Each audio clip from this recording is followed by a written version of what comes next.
kami dari kelompok 10 ingin mempresentasikan hasil diskusi kami, yaitu tentang itu mengenai sumber illegal migas lingkungan dan masyarakat sekitar di musim. Sebelum kami diskusi, saya ingin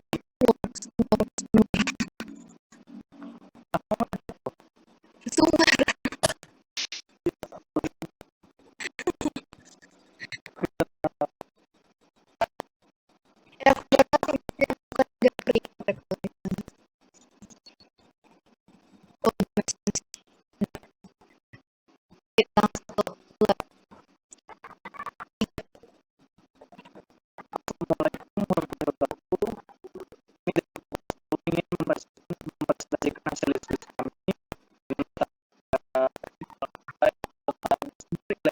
sudah menambang dan bagi lingkungan dan masyarakat sekitar di Musi Banyu Asin. Sebelum kita presentasi, ada baiknya kita mengenalkan kelompok kami terlebih dahulu. Yang pertama yaitu Kevin Handoko dengan NIM digit terakhir 07, Cornelia Azhara 079, Aldi Nurhakim 081, Stefani Manesha SM 083, Umi Saka 085, Gadi Aliudi 087, dan terakhir yaitu Muhammad Adil Gufron 089. Next.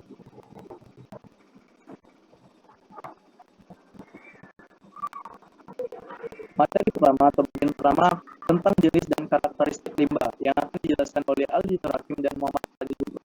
Kepada mereka, waktu dan silakan.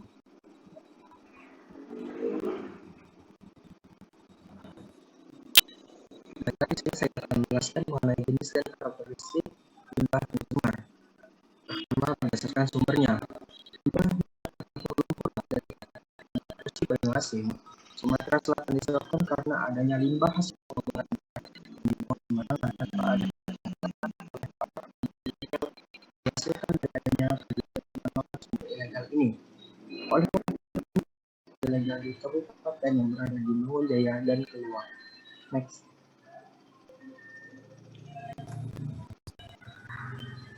Berdasarkan jenis senyawanya, senyawa yang terkandung di dalam kasus pencemaran limbah ini sangat berbahaya, yaitu lumpur bercampur minyak dan B3.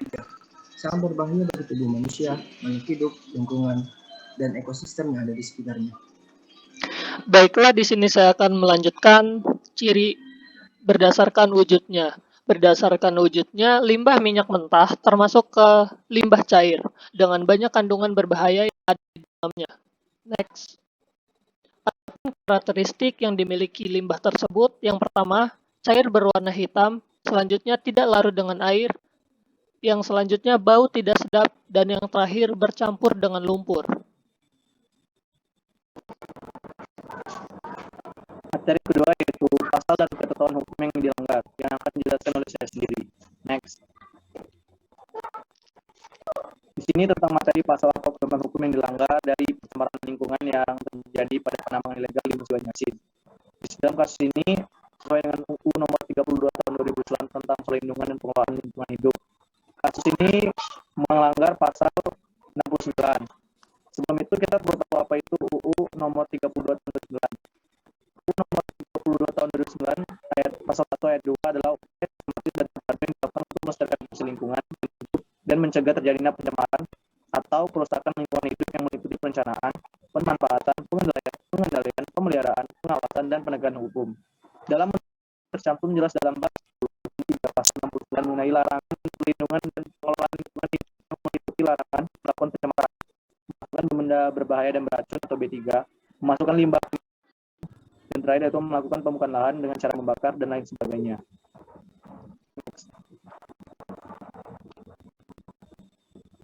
Bagian ketiga yaitu sanksi bagi pelanggar dilakukan yang akan dijelaskan oleh Gadi Aliudi. Pada Gadi dipersilakan. Baik, terima kasih. Selanjutnya yakni sanksi yang diberikan kepada para penambang ilegal sumur migas milik Pertamina Aset 1 antara lain sebagai berikut. Yang pertama, diamankannya sumur-sumur migas ilegal milik para penambang oleh TNI Polri. Yang kedua, petugas Pertamina EP Aset 1 Rembah Sumatera bagian Selatan telah melakukan pengecoran sebagian sumur menggunakan semen. Dan yang ketiga, Pertamina secara bertahap penutupan sumur-sumur migas yang digarap secara ilegal tersebut karena beberapa sumur mengeluarkan gas yang cukup tinggi yang dapat membahayakan jiwa masyarakat sekitar, terutama para penambang ilegal yang menggunakan peralatan secara tradisional. Ilegal seperti 1. Ancaman hukuman 3 tahun penjara, 2. Denda sebesar 3 miliar hingga 10 miliar. Seperti yang terdapat pada Undang-Undang Nomor 32 Tahun 2009.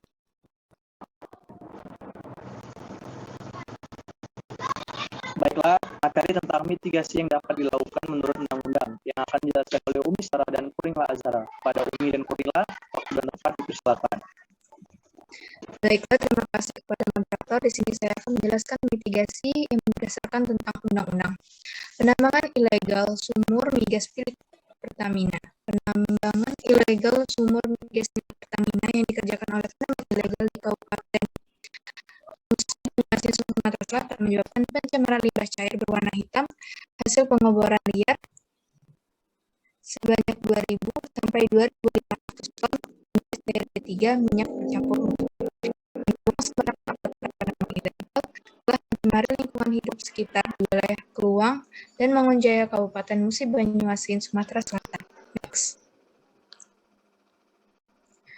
Langkah yang dilakukan dalam mengatasi pencemaran gas akibat penambangan sumur migas di Kabupaten Banyuasin, Sumatera Selatan. Pertamina secara bertahap melakukan penutupan sumur-sumur migas yang digarap secara ilegal tersebut menggunakan semen, karena beberapa sumur mengeluarkan gas yang cukup tinggi yang dapat membahayakan jiwa masyarakat sekitar, terutama para penambang ilegal yang menggunakan peralatan secara tradisional. Para penambang ilegal ini juga menambang tanpa memperhatikan aspek kerusakan lingkungan dan keselamatan jiwa karena tidak menggunakan standar operasional yang jelas. Next.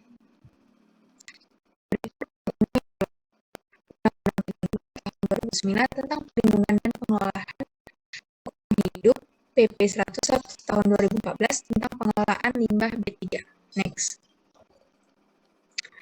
Pengelolaan limbah B3 adalah kegiatan pengurangan, penyimpanan, pengumpulan, pengangkutan, pemanfaatan, pengolahan,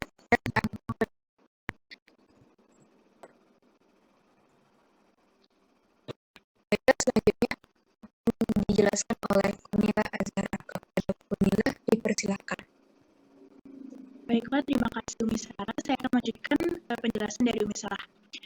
Mitigasi yang dapat dilakukan berdasarkan Undang-Undang Nomor 32 Tahun 2009 pada bab 7 mengenai pengelolaan bahan berbahaya dan beracun serta limbah bahan berbahaya dan beracun yang terdapat pada pasal 59, yaitu yang pertama, setiap orang yang menghasilkan limbah B3 wajib melakukan pengelolaan limbah B3 yang dihasilkannya.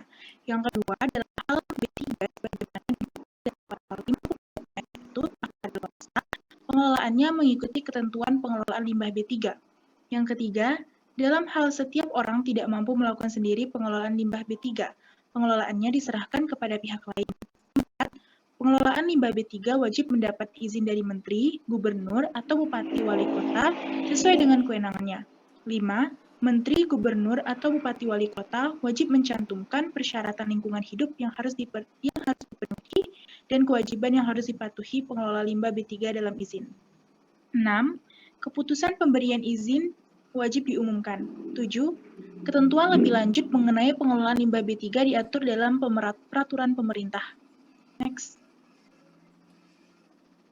Selanjutnya adalah langkah atau mitigasi yang dilakukan pemerintah Kabupaten Musi Banyuasin dan PT Pertamina Persero untuk pemulihan lingkungan hidup yang telah tercemar tersebut berdasarkan peraturan pemerintah nomor 11 tahun 2014 mengenai pengelolaan limbah B3, yaitu yang pertama, pengisolasian sumber pencemaran lingkungan hidup, dalam hal ini adalah sumur bor. Yang kedua, penghentian proses penambangan ilegal untuk memperbaiki lingkungan pencemaran soot oil atau minyak yang bercampur lumpur. Yang ketiga, sumur-sumur tersebut sepenuhnya dikembalikan 100% kepada Pertamina IP melalui PT Petromuba, BUMD Pemkab Musi Banyuasin selaku pihak yang dapat memfasilitasi dan mengkoordinasi serta mengawasi kegiatan tersebut sesuai peraturan perundangan, sehingga diharapkan kedepannya tidak terjadi pencemaran tersebut lagi. Saya kembalikan kepada moderator. Baiklah, dari penjelasan materi-materi tadi, selanjutnya itu tentang kesimpulan dari penjelasan dari kami. Kesimpulan ini dijelaskan oleh Stefani Panesha. Kepada Stefani, waktu dan layar dipersilakan. Baik, terima kasih. Saya akan menjelaskan kesimpulan yang mengambil. Kesimpulan pertama, limbah pencemar ini termasuk limbah cair dan limbah B3. Limbah pencemar minyak yang bersumber dari kegiatan pengeboran. Yang kedua, pencemaran ini melanggar UU Nomor 32 Tahun 2009 tentang Perlindungan dan Pengelolaan Lingkungan Hidup. Yang ketiga, sanksi yang dapat dikenakan kepada pelanggar ialah ancaman hukuman 3 tahun penjara atau denda sebesar 3 miliar hingga 10 miliar yang terdapat pada Undang-Undang Nomor 32 Tahun 2009.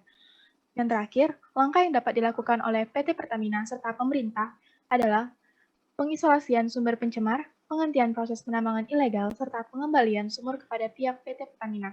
Terima kasih, saya kembalikan ke moderator. Baiklah, next. Ini adalah daftar pustaka yang kami ambil dan dokumentasi pada saat kami menentukan judul dari kami. Sekian dari saya. Kalau ada salah kata, kami mohon maaf. Pada Allah kami mohon ampun. Kami akhiri. Wassalamualaikum warahmatullahi wabarakatuh.